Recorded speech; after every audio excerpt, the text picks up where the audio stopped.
Next up is Jules Patalita from the School of Media and Communication. Hi, my name is Jules Patalita, and obviously, I love Dungeons and Dragons. You know, like that weird board game from the 80s with the funny shaped dice and the elves and the magic and the dragons and the dungeons, where a bunch of players come together and take on the characters of a bunch of fantasy adventurers and they go out and save the day. Now, D&D is currently enjoying its 7th consecutive year of record-breaking profits. Coinciding with this is a rise in interactive media platforms such as Twitch, TikTok, YouTube, and at the same time an explosion of digital D&D content online, from podcasts to comics to TV shows on Amazon. Now, what interested me was this coincidence, and I wanted to examine how this rise in interactive media objects seemed to influence the rise in popularity and as well as influence the D&D player themselves. After all, D&D is not a new game, but these interactive media objects are, and I wanted to see the interactions between the two. So, to do this, I conducted a series of focus groups, looking at groups of people currently playing Dungeons & Dragons together.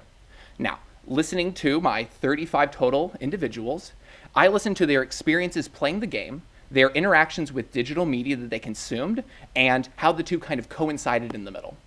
In terms of gameplay, what I found is that as media consumption rates went higher and higher, unsurprisingly, the level of a player's game knowledge, or knowledge about Dungeons & Dragons, drastically went up.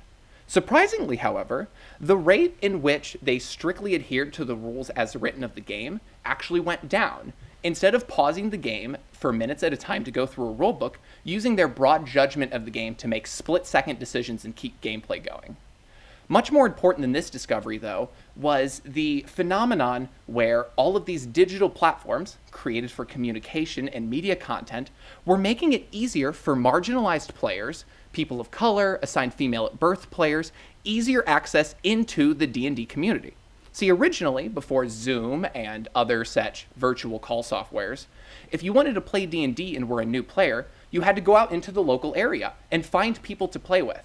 The problem is that these marginalized players were finding that the sexist and racist overtones of the groups playing at the time, these local leaders were making it harder and harder for them specifically to get into the game, reinforcing the stereotype that it was a space for white cis men.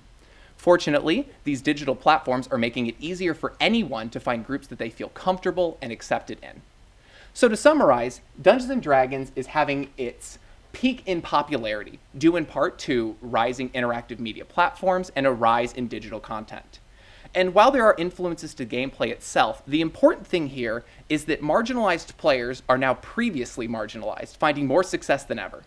D&D isn't just more popular than it ever was, it's more inclusive. Thank you.